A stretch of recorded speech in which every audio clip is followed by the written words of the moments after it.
Սա խոտ է,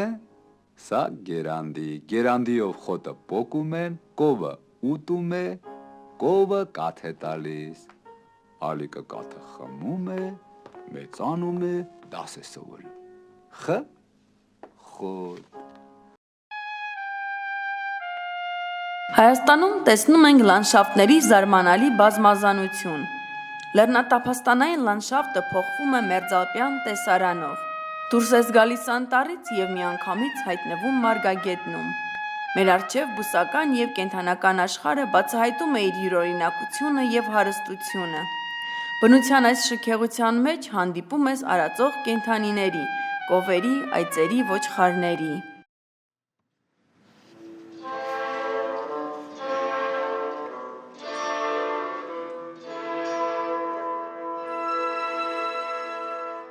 Տափաստանային, մարգագետնային, ենթալպյան և ալպյան գոտիներում են գտնվում մեր երկրի բնական կերհանդակները, արոտավայրերն ու խոթարքները։ Հայաստանի արոտային տարածքները զբաղեցնում են մոտ 1.050.000 հեկտար տարածք, որը գյուղատնտեսական հողերի շուրջ 50%-ն է։ Արոտավայրերը հսկայական տնտեսական նշանակություն ունեն, լինելով կերի առաջնային աղբյուր, ապահովում երկրում մսի ավելի քան 50%-ի, կաթի 70%-ի արտադրությունը։ Արոտավայրերը գյուղական բնակավայրերում կենսապահովման հիմնական աղբյուր են, կենսական էկոհամակարգեր, որոնք ապրելավայր են կենդանիների համար և բույսերի գենետիկական ռեսուրսների պահուստ։ Դրանք մեղմում են շրջակա միջավայրի վտանգները, հողի էրոզիան, սողանքները, երաշտը, կարգավորում են միկրոկլիման, սննդանյութերի և ջրի ցիկլը։ Արոտավայրերի ածխածնի կուտակման կարողությունը 50%-ով ավելի բարձր է, քան անտառներինը, ինչը կարևոր է կլիմայի փոփոխության մեղման տեսանկյունից։ Դրանք օգտագործվում են անհամաչափ, քանի որ հեռագնա արոտավայրեր տանող դաշտամիջյան ճանապարհներն անմխիթար վիճակում են, չկան ջրխմոցներ կենդանիների համար, մակատեղիներ և այլ հարմարություններ։ Արդյունքում ծանրաբեռնվածությունն ընկնում է համայնքամերձ արոտների վրա։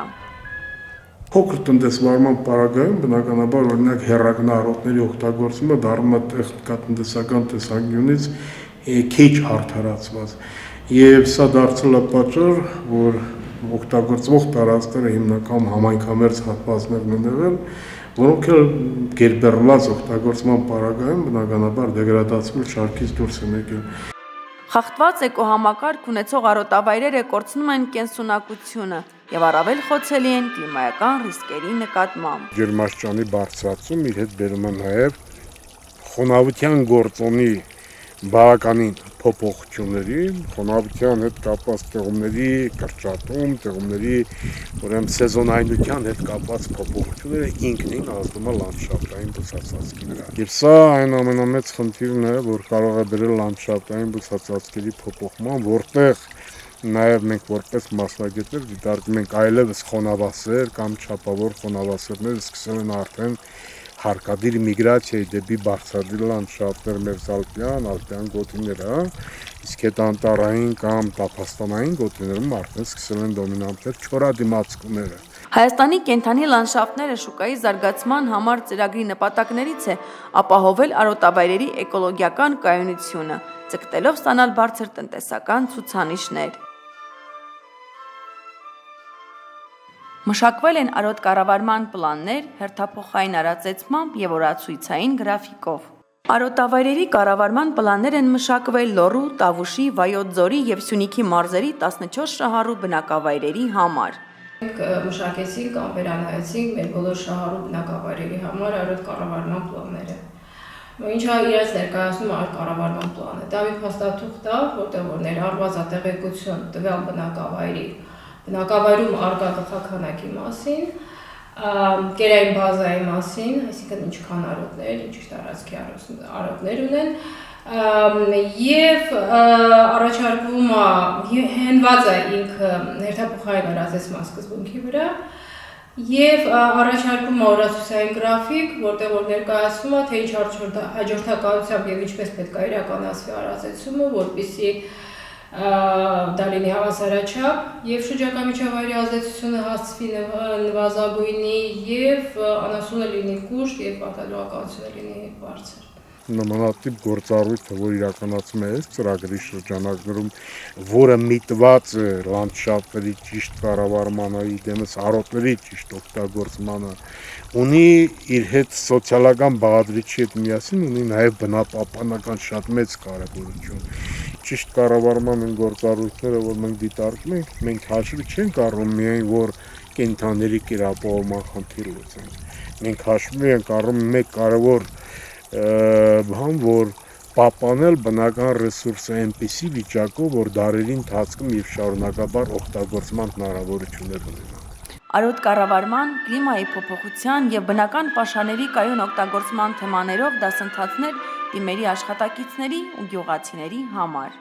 2023-ից 2024 թվականներին ծրագրի շահառու բնակավայրերում իրականացվել է 11 դասընթաց Լոռու, Տավուշի, Սյունիքի եւ Այոց ձորի մարզերի համար։ Մասնակցել են 162 բնակիչ 20 բնակավայրից։ Ծրագրի շրջանակում կառուցվել է 21 ենթակառուցվածք 15 բնակավայրում, 15 ջրխմոցի նոր ջրագծերի կառուցում, 3 մակատեղիների կառուցում եւ 3 դաշտամիջյան ճանապարհի հատվածավոր վերանորոգում։ Հեռագնա արոտավայրերի բարելավումը նպաստում է անասնապահության ճիշտ վարմանը եւ անհրաժեշտ միջոցառումների անցկացմանը։ Օրինակ այս հանդամասում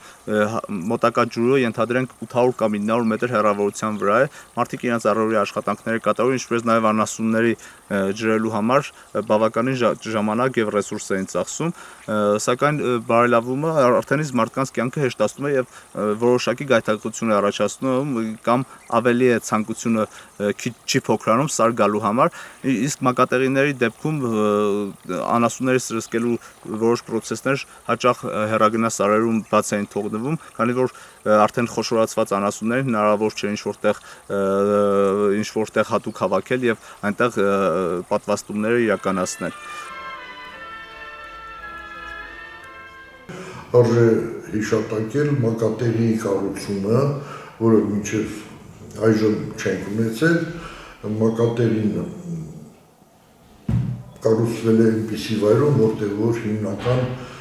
մեր սարորներն են լինում եւ ամենաշատ խոշոր ջրավորի գլխականակը շալուդուս կոչվող տարածքում է լինում։ Հիմա ավելի հեշտացել է ուրեմն նրա պրոֆիլակտիկ միջոցառումների իրականացումը։ Այս ծրագրի շրջանակներում նախատեսված է, որ ոչ միայն հարթեցման, փոսալցման ու սալահարթեցման աշխատանքներ իրականացվի, այլ նաև իրականացվի ջրահեռացման համակարգեր որոշ ճանապարհահատվածներում, որպեսզի այդ ջրափոսեր չառաջացնի եւ ջուրը չվնասի ճանապարհը ամբողջությամբ չքանդի ու չվնասի։ Տրամադրվել են մոբիլ արևային վահանակներ հեռագնա արոտավայրերում հոսանքի արտադրության եւ հովիվների կարիքները հոգալու համար։ Գլոբալ էկոլոգիական հիմնադրամի փոքր դրամաշնորհների ծրագրի հետ համատեղ Շատին, Հերմոն, Վերնաշեն եւ Շաղատ բնակավայրերին հատկացվել են 7 շարժական հիբրիդային արևային կայան, յուրաքանչյուրը 2 կիլովատ դրվածքային հզորությամբ, որոնք հնարավոր է օգտագործել նաեւ հեռագնա արոտներում։ Կազմակերպության կողմից մշակվեցին 2 կիլովատ դրվածքային հզորությամբ մոբայլ արևային կայաններ, որոնք նորից մեր երկրի համար ունեն երկակի նշանակություն։ Դա ասված, որ խաղաղ ժամանակահատվածում նրանք կարող են ծառայել արտագնա արոտների անվտանգությունը ապահովելու համար, բարեկեցությունը հովիվների սպասարկող մնացյալ անձնակազմի, իրանք շատ լավ նաև անվտանգային համակարգն են ապահովում, սկսած էլեկտրական հովիվներից, տեսահսկման համակարգերը եւ ինչ չէ նաև կենցաղային բարեկեցիկ պայմաններ կարող են սարի պայմաններում ստեղծել։ Որ գնում ես գյուղ քեզ ասում են, որ գիտեք, ձեզ են քանել որ գնում է ճանապարհը սարքելու համար, արդեն լավ է ոնց է լինի, հասկանում ես, որ ծրագիրը երևի կարելի ասել հաջողվել է։ Մի հրկիզեք բույսերի մնացորդային կենսազանգվածը, տերևները, ծղոտը, հնուկը եւ խոզանը, այն խոչընդոտում է խոտաբույսերի ինքնացանության վերարտադրությանը։ Գարնանն արոտավայրերում արածեցումը սկսեք խոտաբույսերի վերաճը սկսելուց հետո 15-ից 18 օր հետո, երբ խոտաբույսերը թվակալվել կամ ճյուղավորվել են, ձևավորված է բավարար բուսածածկ։ Խոտի 3 սանտիմետրից ցածր լինելու դեպքում պետք է դադարեցնել արածեցումը։ Տարին մեկ կամ մի քանի տարին մեկ անգամ փոխեք արոտավայրերի օգտագործման ժամկետները։